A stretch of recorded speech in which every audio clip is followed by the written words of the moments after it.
ఈ రాత్రికాల సమయంలో మన వాక్య ధ్యానం కొరకు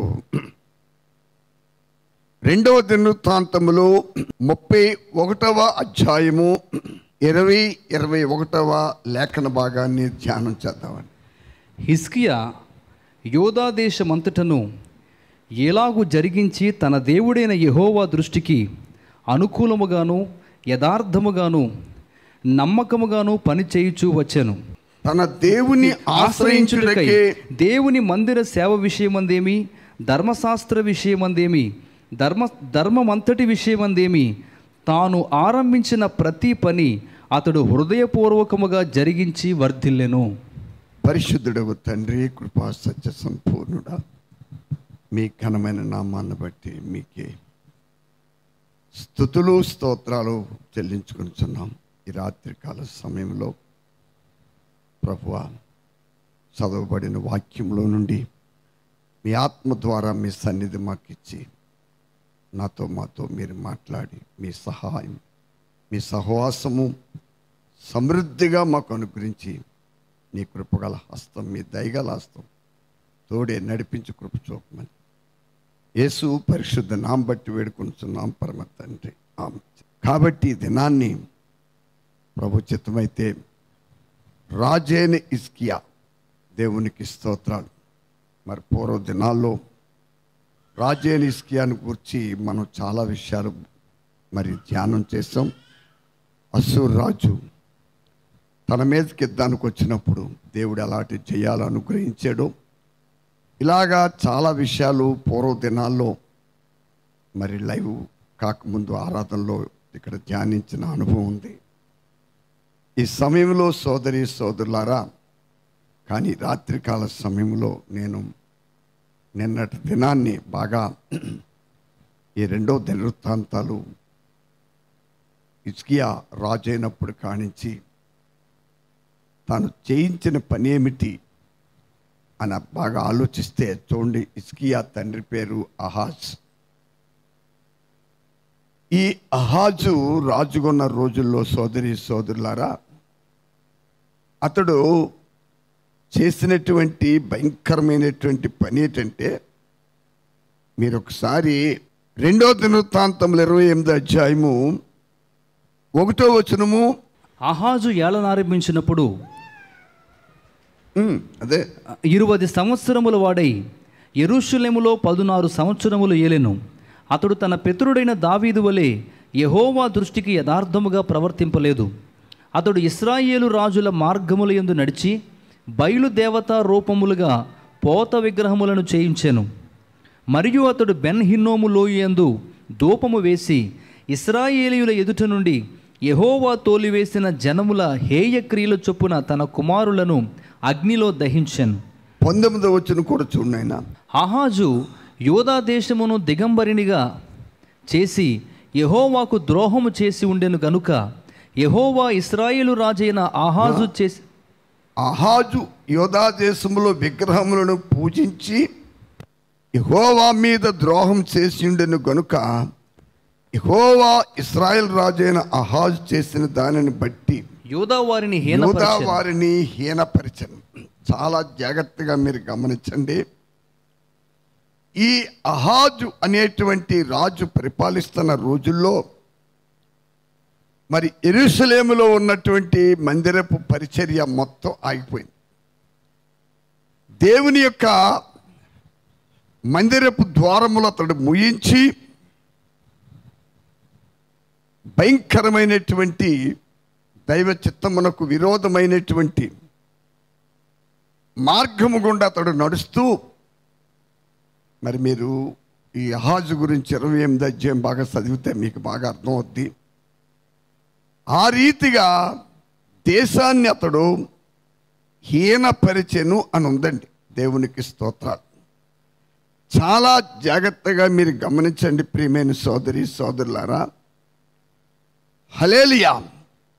మరి అహాజు చనిపోయినప్పుడు యోధారాజుల సమాధుల దగ్గర అతడు పాతి పెట్టబడలేదు, కానీ అతడు వేరు స్థలమందు అతడు పాతి పెట్టబడ్డాడు. దేవునికి స్తోత్రాలు. ఆ తర్వాత అతని కుమారుడైనటువంటి హిజ్కియా మరి 25 ఏండ్ల వాడై, అంటే మీరు బాగా గమనించండి, అతడు పుట్టింది మొదలుకొని మీరు 29వ అధ్యాయము మనం 1-2 వచనాలు మీరు చూసినట్లయితే, దేవునికి స్తోత్రాలు, హల్లెలూయా. చాలా జాగ్రత్తగా మీరు గమనించండి. ఇక్కడ అతడు మరి ఇశ్రాయేలు రాజ్యాన్ని ఏలేటప్పటికి 25 సంవత్సరాల వయసులో అతడు రాజుగా అభిషేకించబడి 29 ఏండ్లు కాలమైన రాజ్యాన్ని పరిపాలించాడు.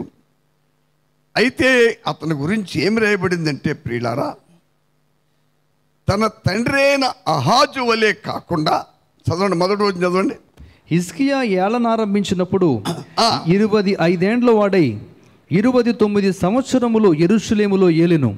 అతని తల్లి జకరియా కుమార్తె, ఆమె పేరు అబీయా. అతడు తన పితరుడగు దావీదు చర్య ఎంతటి ప్రకారము యెహోవా దృష్టికి యథార్థముగా ప్రవర్తించెను. హల్లెలూయా. చాలా జాగ్రత్తగా మీరు గమనించండి ప్రియులారా. తన తండ్రి అయినటువంటి అహాజు వలె ఒక దుర్మార్గంగా అతడు ప్రవర్తించలేదు. ఏంటి దానికి కారణం అంటే మీరు బాగా గమనించండి. ఈ అహాజు రాజు మరి శత్రువులపైన జయము పొందటానికి అశ్షూరు రాజుల్ని, ఇంకా అనేక మంది రాజుల్ని అతడు ఆశ్రయించాడు. మరి దేవుని మందిరంలో ఉన్నటువంటి ధనాగారములో నుండి, రాజు ఖజానాలో నుండి మరి అన్య దేశపు రాజులకి ఇతడు కానుకలు పంపుతూ ఉండేవాడండి. ఎందుకంటే ఎవరైనా శత్రువులు యుద్ధానికి వస్తే మరి వారిపైన జయం పొందే శక్తి అతడికి లేదు. అందువలన మరి అతడు వాటమి పాలు కాకుండా ఇతరులపైన అతడు ఆధారపడినప్పుడు, అయ్యా చూడండి, మీకు ఒక మాట చూపించాలి, చాలా జాగ్రత్తగా గమనించండి. ఈ 28వ అధ్యాయము 20 నుంచి 22 వరకు చదవండి. అశ్షూరు రాజైన తిగ్లత్పిలేసరు అతని యొద్దకు వచ్చి అతని బాధపరిచినే గాని అతని బలపరచలేదు. అహాజు భాగములు ఏర్పరిచి యెహోవా మందిరములో నుండి ఒక భాగమును, రాజనగరులో నుండి ఒక భాగమును, అధిపతుల యొద్ద నుండి ఒక భాగమును తీసి అశ్షూరు రాజునకిచ్చెను. హల్లెలూయా. దేనికి? అతన్ని బాధపరచడానికి. బాబు, సోదరి సోదరులారా, చాలా జాగ్రత్తగా వినాలి. అశ్షూరు రాజు అయినటువంటి తిగ్లత్పిలేసుకు హల్లెలూయా భాగాలు పంచిపెట్టాడు, భాగాలు పంపాడు. దేనికి? అయ్యా, అతడు ఈ యోధారాజు అయిన అహాజుకు సహాయం చేస్తాడనే ఉద్దేశంతో అతను పంపితే, అశ్షూరు రాజు అయినటువంటి తిగ్లత్పిలేసుకు అతని యొద్దకు వచ్చి అతని బాధపరిచనే కానీ అతని బలపరచలేదు. అహాబు భాగములు ఏర్పరిచి యెహోవా మందిరములో నుండి ఒక భాగమును, రాజు నగరంలో నుండి ఒక భాగమును, అధిపతుల యొద్ద నుండి ఒక భాగమును తీసి అశ్షూరు రాజుకి ఇచ్చెను గాని అతడు అతనికి సహాయము చేయలేదు. ఆపత్కాలం ముందు అతడు యెహోవా దృష్టికి మరి అధికముగా అతిక్రమములు జరిగించెను. అట్లు చేసిన వాడు ఈ అహాజే. ప్రియులారా, చాలా జాగ్రత్తగా మీరు గమనించండి. ఇతడు దావీదు వంశీయుడు, యోధారాజు. చాలా జాగ్రత్తగా మనసు పెట్టండి. అందరూ ప్రార్థన పూర్వకంగా ఉండాలని ప్రభునందు మిమ్మల్ని వేడుకుంటా ఉన్నాను. సోదరి సోదరులారా,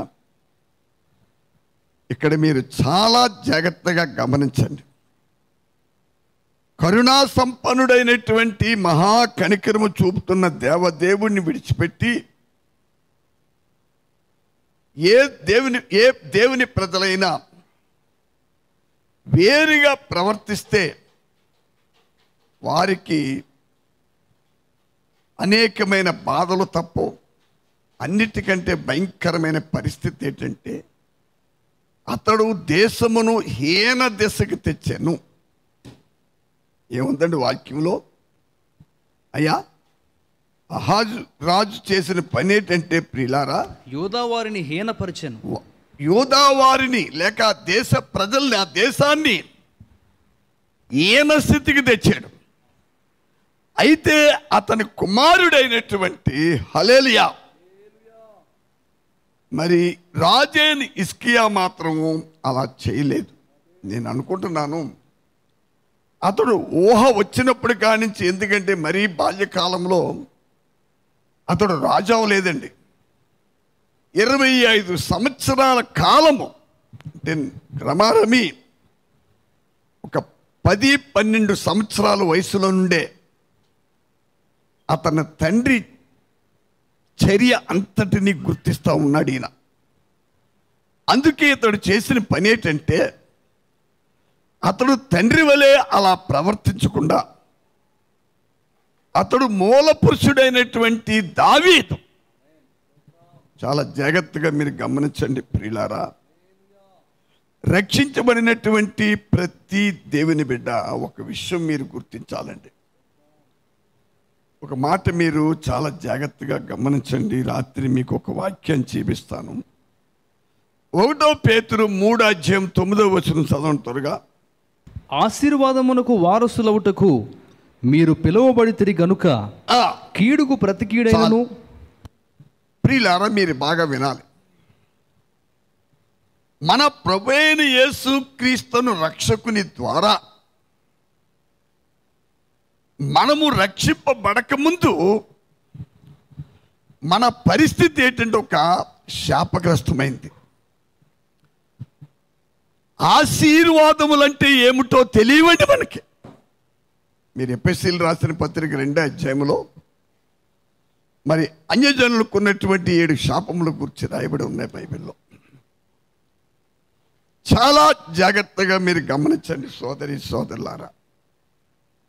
మరి ప్రభువైన యేసుక్రీస్తు కృపచేత నేను రక్షించబడకముందు, మీరు బాగా మనసు పెట్టాలి, ఆయన కృపచేత నేను రక్షించబడ్డాను. నేను రక్షించబడక ముందు ఓ సోదరి సోదరుడా, ఒక విషయాన్ని ఇక్కడ మీరు బాగా మనసులోకి రానివ్వండి. నేను ఆశీర్వాదానికి వారసుడను కానండి. మరి దేనికయ్యా నేను వారసునంటే, హల్లెలూయా, పాపమునకు, పాపం వల్ల వచ్చే జీతానికి, కీడుకి, రోగాలు, బాధలు, శాపానికి, ఎటు పోతున్న భయము, ఆందోళన కలిగించే, ఎన్నో భయాందోళనలు కలిగించే పరిస్థితులకి నేను వారసుని, కానీ దేవుని ఆశీర్వాదాలకు మాత్రం నేను వారసుడను కాను. ఒకవేళ లోకపరంగా నేను ఎంత గొప్ప వ్యక్తిని అయినప్పటికీ, హల్లెలూయా. అయితే సోదరి సోదరులారా, మరి దేవుని యొక్క ఆశీర్వాద వచనమునకు మనలను వారసులుగా చేయడానికి పాపమెరగని యేసు, శాపమెరగని యేసు, ఏ కీడు చెయ్యని ప్రభు నా కొరకు పాపముగా మార్చబడ్డాడు. నా శాప పాపములను అతడి మీద మోపుకుని ఆయన శిలువ మరణ బలియాగము ద్వారా ఆ పునరుత్థాన బలాన్ని బట్టి, ఓ సోదరి సోదరుడా, నీకు నాకు కూడా, నిన్ను నన్ను కూడా ఆశీర్వాదములకు వారసులుగా చేశాడు. కాబట్టి నూతన నిబంధన విశ్వాసులమైన మనము ఆశీర్వాదములకు వారసులమనే విషయాన్ని మర్చిపోకండి. అయితే ఒక షరతు, దేవుని ఆశీర్వాదాలు మనం పొందాలంటే సోదరి సోదరులారా, ముందు రక్షించబడిన ప్రతి దేవుని బిడ్డ ఆత్మీయ అభివృద్ధి పొందాలి. యోహాను రాసిన 3వ పత్రిక 2వ వచనంలో రాయబడింది, ప్రియుడా, నీ ఆత్మ వర్ధిల్లుచున్న ప్రకారము నీవన్ని విషయములలో వర్ధిల్లుచు. అన్ని విషయాల్లో వర్ధిల్లుచు సౌఖ్యముగా ఉండవల్లని కోరుకొనుచున్నాను. అయ్యా, మనము ఆశీర్వాదాలకు వారసులుగా ఉంటాక పిలువబడ్డాం, కానీ కీడు అనుభవించడానికి కాదు. చాలా జాగ్రత్తగా మీరు గమనించాలి ఈ రాత్రి. అయితే ఈ ఆశీర్వాదాలు దేవుని ప్రజలు చాలామంది పాపం పొందలేకపోతున్నారు.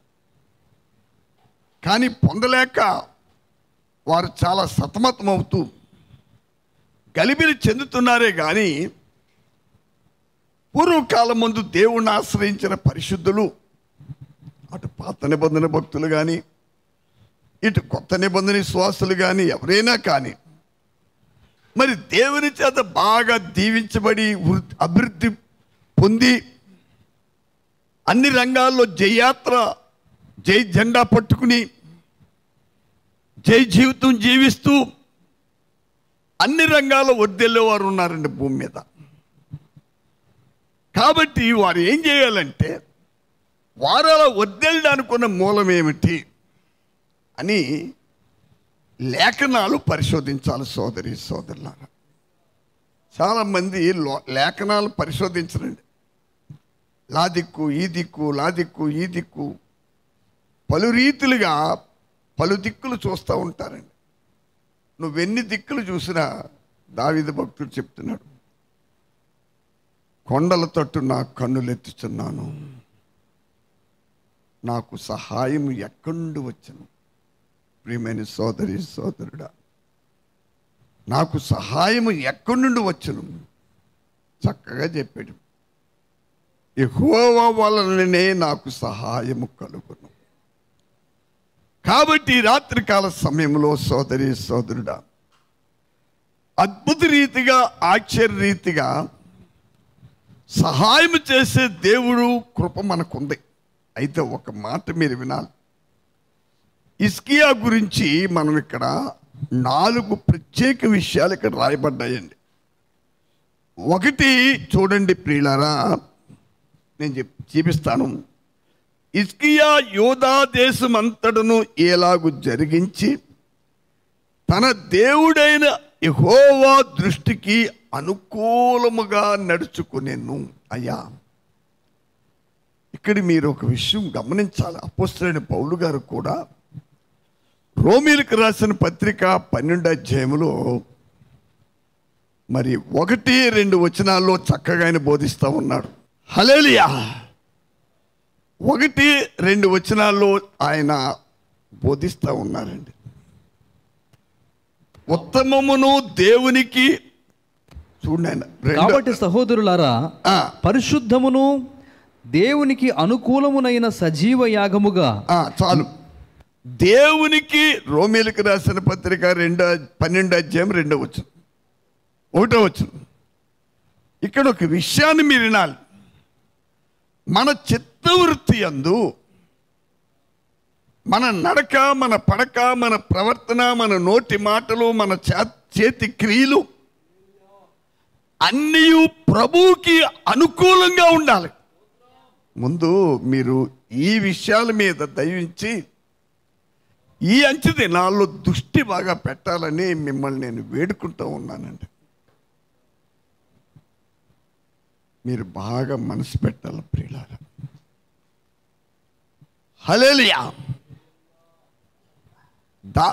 మీరు ఇక్కడ వినాలండి. ఆయన మొట్టమొదటిగా చేసిన పని ఏంటంటే తన పితరుడైన ఆహాజు దేవుని ఆలయపు ద్వారాలు మూయించేశాడు. అందులో ఉన్నటువంటి బలిపీఠములు పడగొట్టాడు. ఈయన రాజు అయిన తర్వాత మొట్టమొదటిగా ఆయన చేసిన పని ఏంటంటే సోదరి సోదరుడా, దేవుని మందిరపు ద్వారాలు తెరిచాడు. ఆరాధన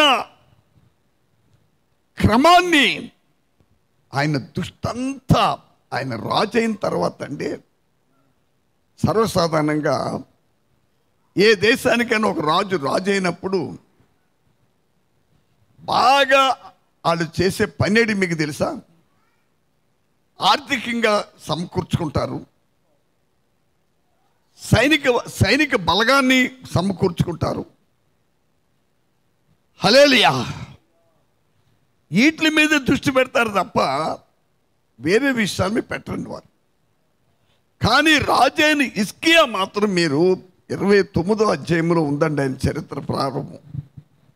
ఈ 2వ దినవృత్తాంతములో 29వ అధ్యాయం మీరు మొదలు పెడితే ఆయన చరిత్ర అక్కడి నుంచి రాయబడి ఉంది. హల్లెలూయా. అతడు చేసిన పని ఏంటంటే దేవుని ఆలయములు తెరిచి ఆరాధన క్రమాన్ని ప్రారంభించి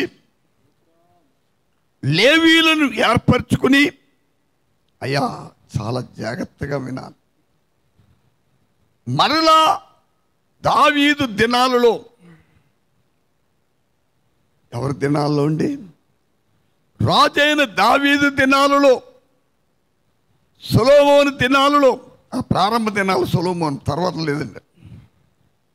ఆ దావీదు దినాల్లో దేవుని ఆరాధన క్రమం ఎలాగ జరిగేదో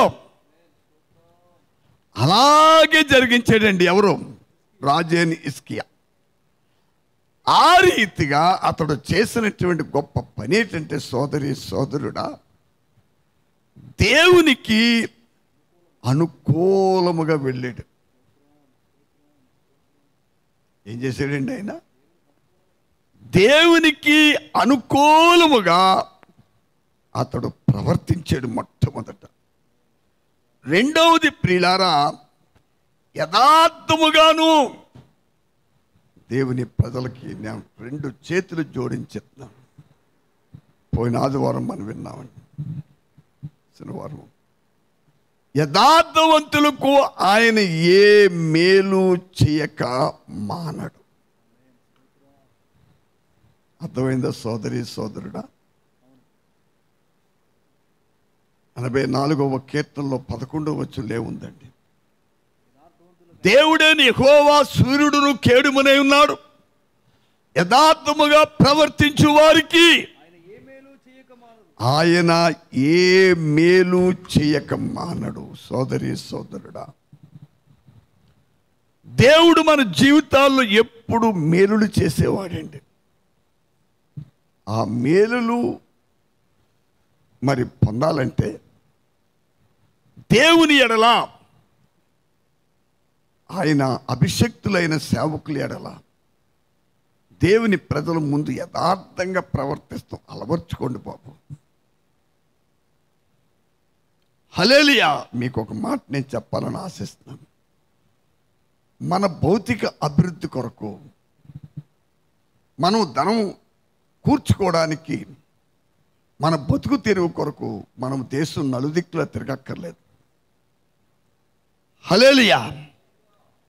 ఎందుకంటే వృద్ధిపరిచే ప్రభు మనకు తోడుగా ఉన్నాడు. దేవునికి స్తోత్రాలు. ఎవరు మనతో ఉన్నాడండి? మీకు నేను చూపిస్తాను. ఒకటేంటండి, హిజ్కియా చేసిన పని, దేవునికి అనుకూలముగా జీవించాడు. అనగా అతడు ముందు తన ఆత్మీయ స్థితి మీద దృష్టి పెట్టాడు. దేవుని ఆరాధన క్రమం ఆయనలో ప్రారంభమైంది. ఎందుకంటే తన పితరుడు కాలంలో ప్రియులారా, తన పితరుడైన ఆహాజు భయంకరమైన విగ్రహారాధనలో పడిపోయాడు. అతని కాలములో దేవుని యెరూషలేములో దేవుని మందిరం తాళమేయబడింది. హల్లెలూయా.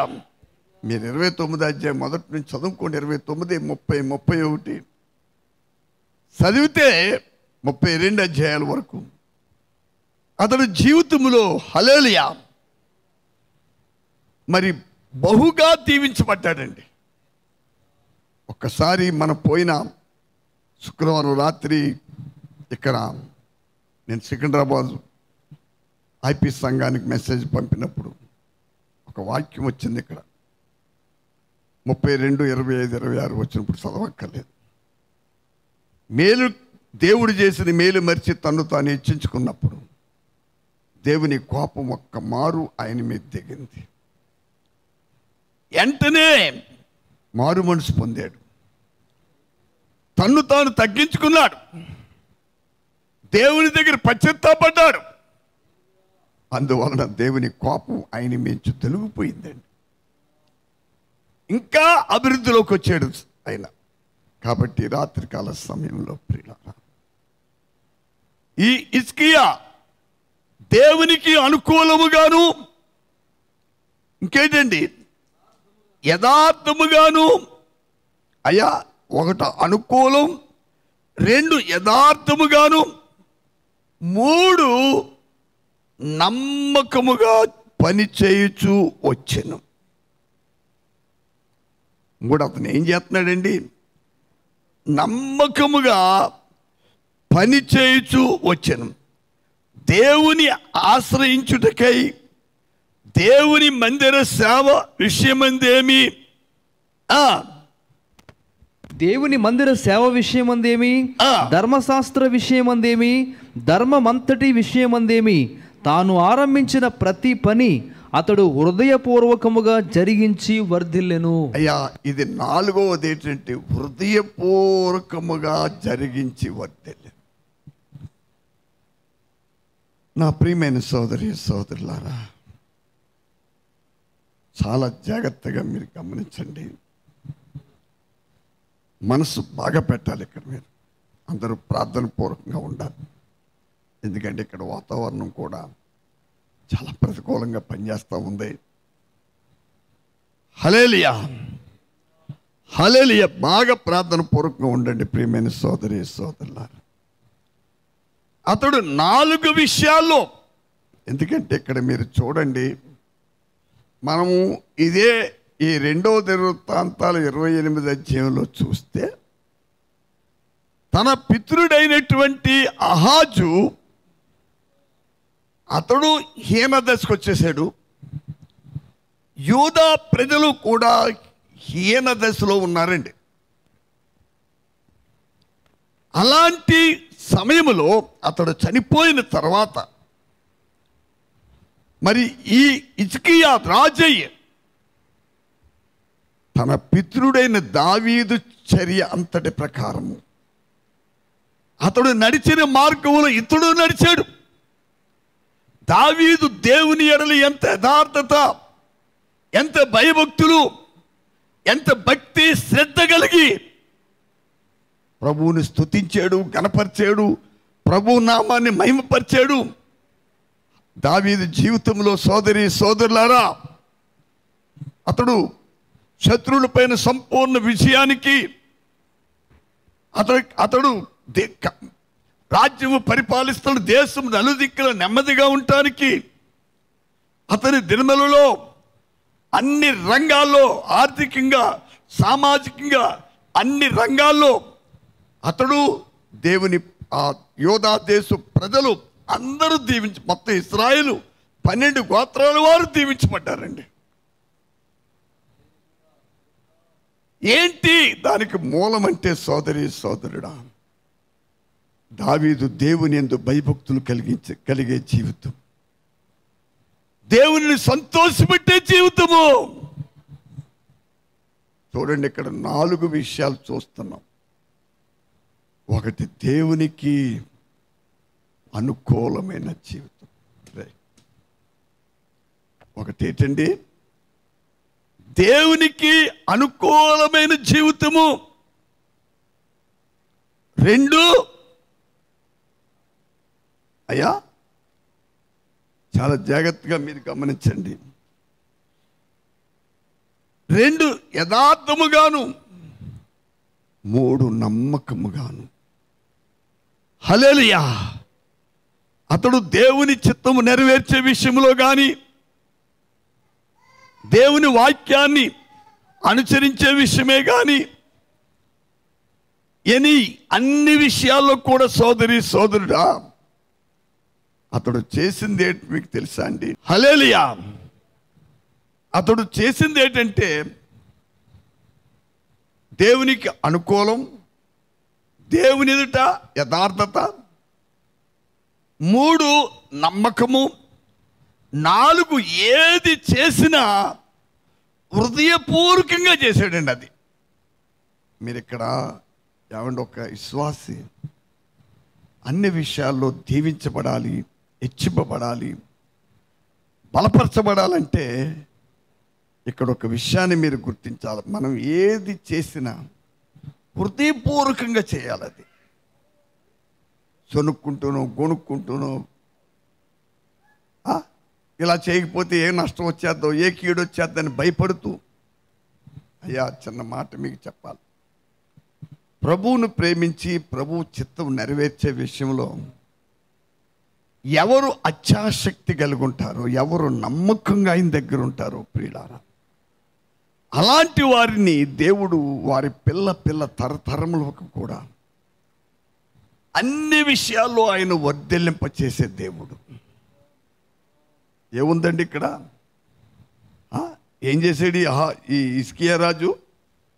తాను ఆరంభించిన ప్రతి పని, అయ్యా తాను ఆరంభించిన ప్రతి పని అతడు హృదయపూర్వకముగా జరిగించి వర్ధిల్లెను.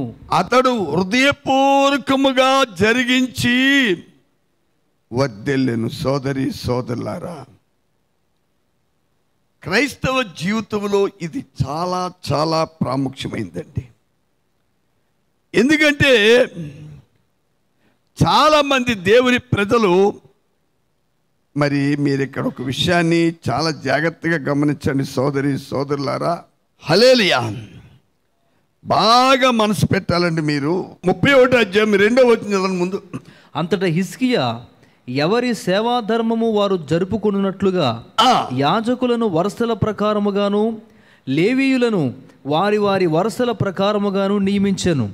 దహన బలులను సమాధాన బలులను అర్పించుటకును, సేవను జరిగించుటకును, కృతజ్ఞతాస్థుతులు చెల్లించుటకును, యెహోవా పాళెపు ద్వారముల యొద్ద స్థుతులు చేయుటకును యాజకులను లేవీయులను నియమించెను. మరియు యెహోవా ధర్మశాస్త్రమునందు వ్రాయబడి ఉన్న విధిని బట్టి జరుగు ఉదయాస్తమయముల దహన బలులను, విశ్రాంతి దినములకు, అమావాస్యలకు, నియామక కాలములకును ఏర్పడి ఉన్న దహన బలులను అర్పించుటకై తనకు కలిగిన ఆస్తిలో నుండి రాజు ఒక భాగమును ఏర్పాటు చేశాను. హల్లెలూయా. చాలా జాగ్రత్తగా మీరు గమనించండి ప్రియులారా. ఇక్కడ ఉదయ సాయంకాలముల జరుగు నైవేద్యములనే మాట మనం చదువుతున్నాం. ఏంటి ఉదయ సాయంకాలం నైవేద్యం అంటే ప్రియులారా? నూతన నిబంధన దేవుని ప్రజలమైన మనము ఉదయం ఏకుజామునే ఉదయమును లెగిసి దేవుని సన్నిధిలో ఎవరికి వారిగా వ్యక్తిగతంగా ప్రార్థన చేయాలండి. ఇది మాత్రం మీరు బాగా అలవర్చుకోవాలి. వ్యక్తిగతముగా మనకి ప్రార్థన చాలా అవసరం. రెండవది అస్తమయము, అనగా సాయంకాల టైములో లేక రాత్రి వేళ దేవుని ప్రజలు ఉదయము రాత్రి కూడా ప్రభువుని హృదయపూర్వకముగా స్తుతిస్తూ ప్రార్థన, ఇది చాలా ప్రాముఖ్యమైందండి. హల్లెలూయా. నిజంగా ఎవరైతే ఈ పని నమ్మకంగా దేవుని బిడ్డలు కొనసాగిస్తారో సోదరి సోదరులారా, ఆ రోజు వారు తొట్టెళ్ళరండి. వారి మాటల్లో కానీ, ప్రవర్తనలో కానీ, క్రియల్లో కానీ ఎక్కడ వారు తొట్టెళ్ళరండి. నేను నా జీవితంలో ఈ అనుభవం నేను ఎరుగుదునండి. వారిని తొట్టెళ్ళెంప చేయడానికి దుష్టుడు ఎంత పోరాటము జరిగించిన దుష్టుడు ఓడిపోతాడు, కానీ వీరు ఓడిపోరండి. మనం ఓడిపోం ప్రియులారా, దుష్టుడు ఓడిపోతాడు. హల్లెలూయా. కాబట్టి ఈ విషయాలన్నిటిలో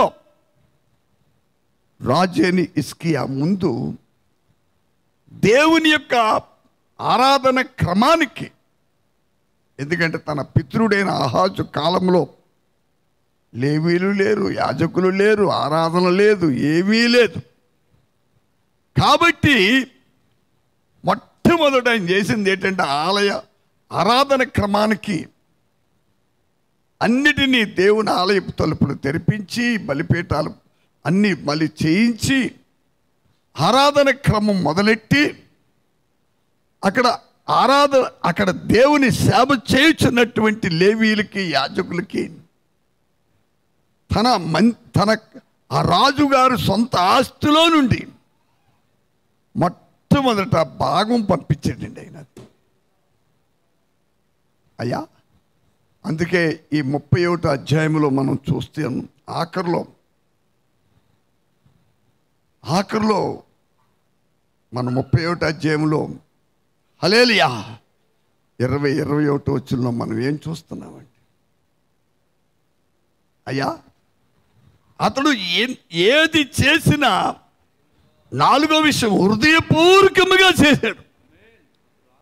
అలాగా అతడు ప్రారంభించిన ప్రతి పని అతడు హృదయపూర్వకముగా జరిగించి దేవుడికి అనుకూలంగా ఉండే విషయంలో కానీ, యథార్థంగా ఉండే విషయంలో కానీ, హల్లెలూయా నమ్మకంగా ఉండే విషయంలో కానీ అతడు ఏది చేసినా 4వది హృదయపూర్వకంగా చేసి వదిలేడు. అది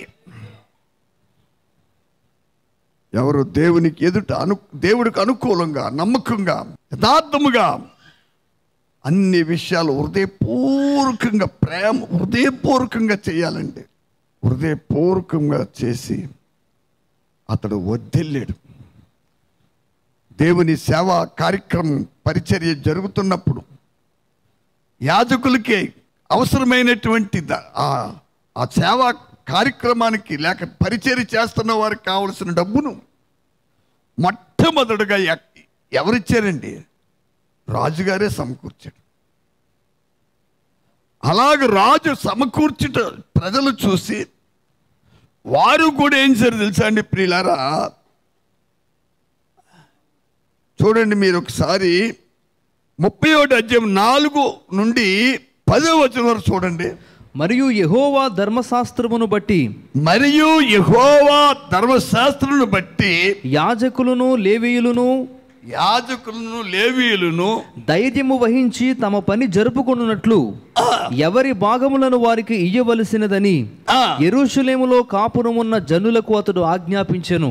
ఆ ఆజ్ఞ వెల్లడియగుట తోడనే ఇశ్రాయేలీయులు ప్రథమ ఫలములైన ధాన్య ద్రాక్షరసములను, నూనెను, తేనెను, సస్య ఫలములను విస్తారముగా తీసుకొని వచ్చిరి. సమస్తమైన వాటిలో నుండి 10వ వంతులను విస్తారముగా తీసుకొని వచ్చిరి. యోధా పట్టణములలో కాపురమున్న ఇశ్రాయేలు వారును యోధా వారును ఎద్దులలోను గొర్రెలలోను 10వ వంతును తమ దేవుడైన యెహోవాకు ప్రతిష్ఠితములైన వస్తువులలో 10వ వంతును తీసుకుని వచ్చి కుప్పలుగా కూర్చిరి. వారు 3వ మాసమందు కుప్పలు వేయనారంభించి 10వ వచనం చదవనైనా యెహోవా మందిరములోనికి జనులు కానుకలు తెచ్చుట మొదలుపెట్టినప్పటి నుండి మేము సమృద్ధిగా భోజనము చేసినను చాలా మిగులుచున్నది. యెహోవా తన జనులను ఆశీర్వదించినందున ఈ మాట మీద దృష్టి బాగా పెట్టాలని మీరు.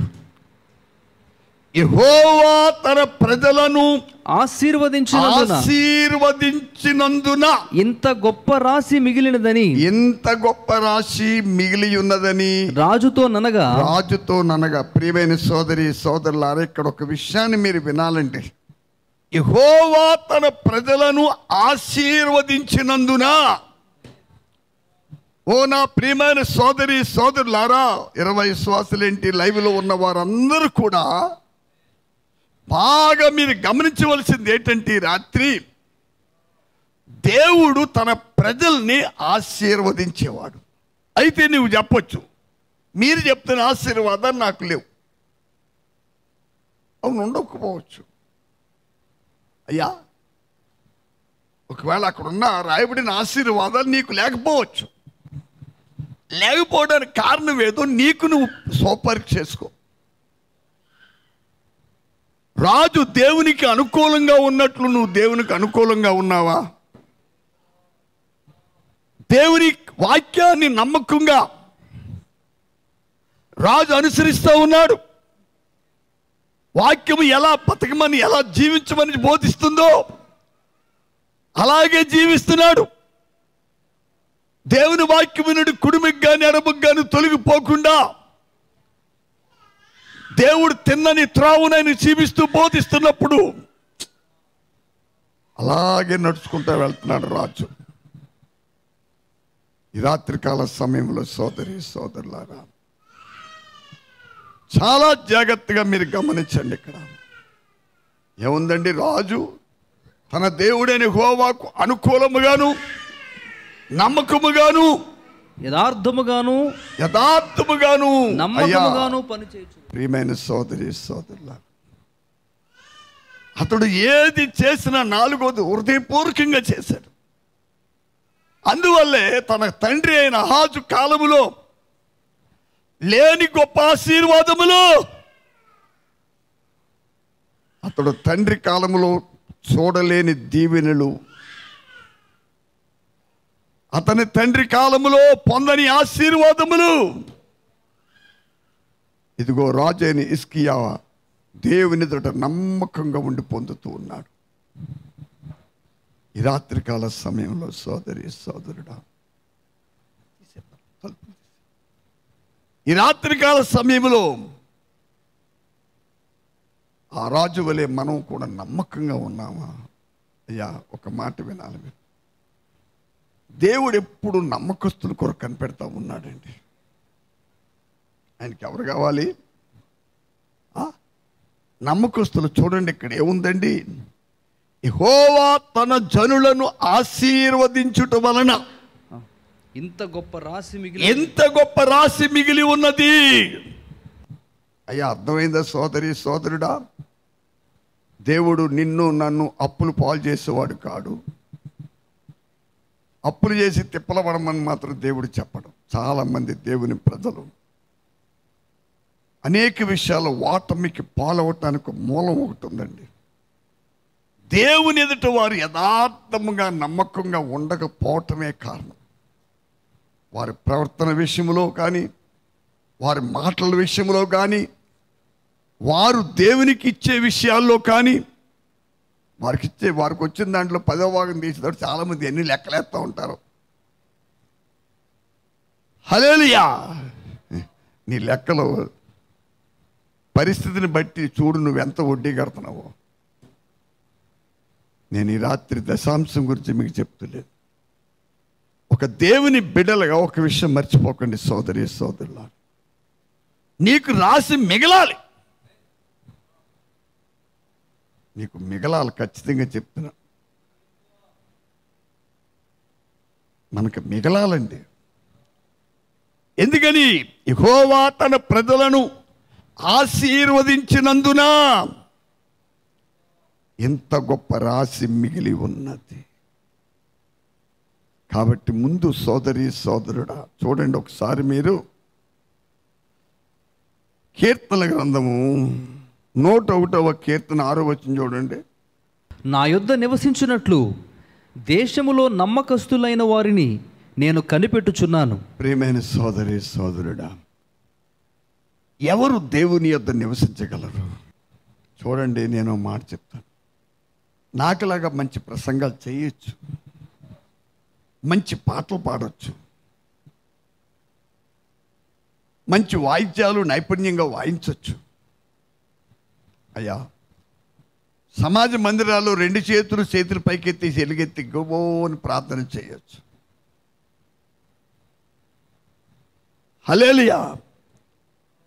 ఎన్నో ప్రభు నామమును ఎన్నో కార్యక్రమాలు మనం చేయొచ్చండి.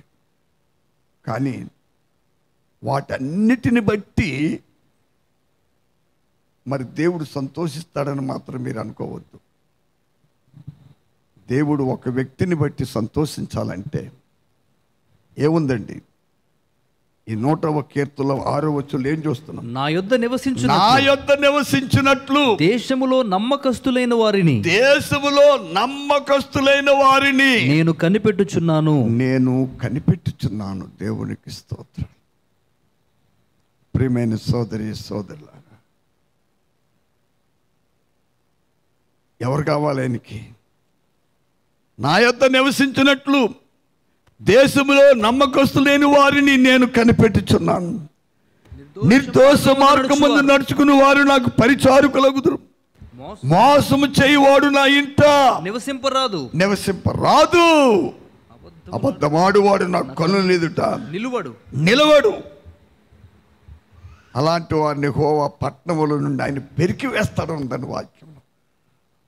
కాబట్టి రాత్రి నా ప్రియమైన సోదరి సోదరుడా, అన్నిటికంటే వెరీ ఇంపార్టెంట్, అతి ప్రాముఖ్యమైనది ఏంటంటే ప్రభు ఎదుట నమ్మకంగా ఉండటం అలవర్చుకోండి బాబు. నా 2 చేతులు జోడించి మనం ఎంత దేవునికి నమ్మకంగా ఉండి మనం జరిగించే ప్రతీది హృదయపూర్వకంగా నువ్వు ప్రభు ఎదుటనే జీవిస్తే, హృదయపూర్వకంగా దేవుని వాక్యం ఏముందండి, ఒకడు పూర్ణాత్మతో పూర్ణ బలముతో పూర్ణ శక్తితో దేవుణ్ణి ప్రేమించేవారు ఎలా ప్రేమించమన్నది వాక్యంలో. పూర్ణ బలము, పూర్ణాత్మ, పూర్ణ శక్తి, పూర్ణ బలముతో నీ దేవుడైన ప్రభువును ప్రేమించాలి. అలాగ ప్రేమించే ప్రతి దేవుని బిడ్డ నువ్వు ఖచ్చితంగా దేవుని ప్రతి ఆజ్ఞను నెరవేరుస్తూ ఉంటావు. ప్రతి మాట నీ జీవితంలో నెరవేరుద్దండి ఖచ్చితంగా. ఇంకా నీలో సైతాన్ని ప్రవేశించడానికి చోటు లేదు అక్కడ. అయ్యా ఇంకేమి లేదండి. ఇంకా అపవాది ప్రవేశించడానికి చూడండి, ఒక వ్యక్తి గంజితో తన కడుపు నింపేసుకున్నాడు అనుకోండి. గంజి తెలుసా మీకు? ఇప్పుడంటే కుక్కర్లు వచ్చినాయి. కుక్కర్ లేకపోయినటువంటి ఎలక్ట్రికల్ కుక్కర్లు ఉన్నాయి, ఎగరబెట్టేస్తున్నాం. మరి పూర్వం మా చిన్నప్పుడు అన్నం వార్చుకునేవారు అండి. హల్లెలూయా. దేవుని యొద్ద నమ్మకంగా ఉన్నవారు, పూర్ణ బలముతో పూర్ణ శక్తితో పూర్ణ ప్రేమతో ప్రభువుని ప్రేమించే దేవుని ప్రజలు ఇక అపవాది చిత్తం చేయడానికి వారిలో ఏమీ ఖాళీ ఉండదండి. దుష్టుడు వారిని మోసం చేయలేడని నేను చెప్తున్నాను ఖచ్చితంగా. వారు అన్ని రంగాల్లో ఏంటండి, అన్ని రంగాల్లో సోదరి సోదరుడా ఎప్పుడు జై జీవితమే జీవిస్తారు, విజయ గీతాలే పాడతారు. దేనికి భయపడరు, దేనికి వెరవరు. హల్లెలూయా, హల్లెలూయా. మరణం సమీపించిన మరణమా నువ్వు నన్ను ఏం చేయలేవు, నీ ముళ్ళు ఎక్కడ ఇరిగిపోయింది. కొన్ని రోగ బలహీనతలు, కొన్ని పరిస్థితులు, అలాంటి సిమ్టమ్స్ మన ముందు వస్తుంటే నువ్వేమీ చేయలేవని సమాధానం చెప్తారు. వాటిని ఎదిరిస్తూ ఉంటారు. కాబట్టి రాత్రి రాజు హిజ్కియా దేవుని ఎదుట నమ్మకంగా ఉన్నాడు. తాను జరిగించిన ప్రతి పని హృదయపూర్వకంగా చేశాడు, యథార్థముగా ఉన్నాడు, దేవునికి అనుకూలంగా జీవించాడు. 4 ప్రత్యేక విషయాలు ఉన్నాయి. నమ్మకముగాను, 4 ఏంటండి, హృదయపూర్వకముగా. అదే ఆయన జీవితంలో గొప్ప విజయానికి కారణమైంది. అలాంటి విజయ పందంలో మనం నడవటానికి మనలను మనం ప్రభుకి రాత్రి రాజు హిజ్కియా వలె సంపూర్తిగా మన బ్రతుకులు సమర్పించుకుందాం. నమ్మకస్తులను ఎప్పుడు త్రోసివేడైనా, నమ్మకస్తులు నువ్వు పనికిరావు పొమ్మని చెప్పడైనా, నా యొద్ద నివసించినట్లు దేశంలో నమ్మకస్తులైన వారి కొరకు నేను కనిపెడుతున్నాను. నిర్దోష మార్గంలో నడుచుకుని వారు నాకు పరిచారకులు అవుతారు, నమ్మకమైన వారు నాకు సాక్షులుగా జీవిస్తారు. అలాంటి నమ్మకం కలిగి ఉండటానికి మనలను మనం ఈ రాత్రి ప్రభువుకి సజీవయాగంగా సమర్పించుకుందాం. దేవుడి రాత్రి మనం దీవించి ఆయన కృపలో భద్రపరిచి కాపాడి సంరక్షించునుగాక. ప్రార్థన చేద్దాం. ఇంతవరకు పరిశుద్ధాత్మ దేవుడు మనతో మాట్లాడి మనల్ని ప్రేమించి ఆయన వాక్కునిచ్చి ఆయన స్వరాన్ని మనకు వినిపించి మనతో మాట్లాడిన దేవునికి స్తుతులు స్తోత్రాలు చెల్లిద్దాం. ఇంతవరకు పరిశుద్ధాత్మ దేవుడిచ్చిన ప్రతి ఆలోచన బట్టి, ప్రతి మాటను బట్టి, మన ప్రభువైన యేసుక్రీస్తు నామములో ఆయనకి ఘనత మహిమ ప్రభావాలు చెల్లిద్దాము. హల్లెలూయా. తండ్రి అయిన దేవా, కుమారుడైన దేవా, ప్రియ పరిశుద్ధాత్ముడా, ఇంతవరకు మీ సన్నిధి మాకు తోడుగా ఉంచి మా మధ్యన మీరుండి మాకిస్తున్న గొప్ప విజయాన్ని బట్టి, గొప్ప జయాన్ని బట్టి మీకే స్తుతులు, మీకే స్తోత్రములు, మీకే వందనములు. హల్లెలూయా, హల్లెలూయా, హల్లెలూయా, హల్లెలూయా, హల్లెలూయా, హల్లెలూయా, హల్లెలూయా. స్తోత్రం, స్తోత్రం. ఈ రాత్రి మనతో మాట్లాడిన దేవాతి దేవునికి మరొకసారి హృదయపూర్వకంగా స్తోత్రం చెల్లిద్దాం. హల్లెలూయా, హల్లెలూయా. దయచేసి అందరూ కూడా ఎవరు మౌనంగా ఉండవద్దు, హృదయపూర్వకంగా దేవునికి స్తోత్రం చెల్లిద్దాం. హల్లెలూయా, హల్లెలూయా, హల్లెలూయా, హల్లెలూయా. రాజైన హిజ్కియా జీవితం ద్వారా మనతో మాట్లాడిన దేవునికి మరొకసారి స్తోత్రం చెల్లిద్దాం. స్తోత్రం, స్తోత్రం, స్తోత్రం, స్తోత్రం. హల్లెలూయా, హల్లెలూయా, హల్లెలూయా, హల్లెలూయా, హల్లెలూయా. ప్రార్థన చేసుకుందాం. మహోన్నతుడా, మహాగణుడా, జీవాధిపతి, సర్వకృపానిధి, బలహీన గుణ మీ సేవకులను బలపరిచి రాత్రి మీ అమూల్యమైన వర్తమానం చేత మమ్మల్ని దర్శించిన మా దేవానికి స్తోత్రాలు చెల్లిస్తున్నాము నాయన. రాజైన హిజ్కియా తన జీవితంలో తన తండ్రి వలె కాకుండా తన పితరుడు అయిన దావీదు వలె ప్రభువా మీ ఎదుట యథార్థము ఎలా నడుచుకున్నాడో, మీ పని జరిగించే విషయంలో ఎంత నమ్మకంగా జీవించాడో ప్రభువా, ఈ రాత్రి మరొకసారి మీరు మాతో మాట్లాడుతూ ఉండగా గ్రహింపును కలిగించండి నాయన, గ్రహింపును కలిగించండి ప్రభువా. అయ్యా, మీకు అనుకూలమైన దాన్ని చేసే వారంగా నన్ను మార్చండి, ఇక్కడున్న మమ్ములను మార్చండి. ఆయా ప్రాంతాల్లో ఉండి ఈ మాటలు వింటున్న వారిని, వినబోతున్న వారిని కూడా అయ్యా మీకు అనుకూలమైన వారిగా మమ్మల్ని మార్చండి నాయన. మీ ఎదుట యథార్థ హృదయం కలిగిన వారిగా మమ్మల్ని చేయండి, నమ్మకస్తులైన వారిగా మమ్మల్ని మార్చండి నాయన. నమ్మకస్తుల వారి కొరకు మీరు కనిపెడుతున్నారు తండ్రి, నమ్మకమైన వారికి మెండైన దీవెనలు ఉన్నాయని సెలవిచ్చిన దేవానికి స్తోత్రాలు. యథార్థవంతులకు మీరు ఏ మేలును చేయక మానను అని వాగ్దానము చేసిన దేవానికి స్తోత్రాలు చెల్లిస్తున్నాము నాయన. నీకే వందనాలు చెల్లిస్తున్నాము నాయన. నీ కృప కొరకై వందనాలు చెల్లిస్తున్నాము తండ్రి. మీ కనికరము కొరకై స్తోత్రములు చెల్లిస్తున్నాము నాయన. మీ కటాక్ష కొరకై స్తోత్రములు చెల్లిస్తున్నాము నాయన. మీ అద్భుతముల కొరకై స్తోత్రములు చెల్లిస్తున్నాము తండ్రి. దేవాయి రాత్రి వేళ నాయన మేము జరిగించే ప్రతి పని అయ్యా, మేము తలపెట్టిన ప్రతి పని హృదయపూర్వకముగా చేయటానికి నాయన అయ్యా మమ్మల్ందరికీ, మా అందరికీ ఒక మంచి మారు మనసును కలిగించండి. ఈ రాత్రి ఎందరైతే మాటలు వింటున్నారో ప్రతి ఒక్కరి హృదయంలో ఒక మంచి గ్రహింపును కలిగించండి నాయన.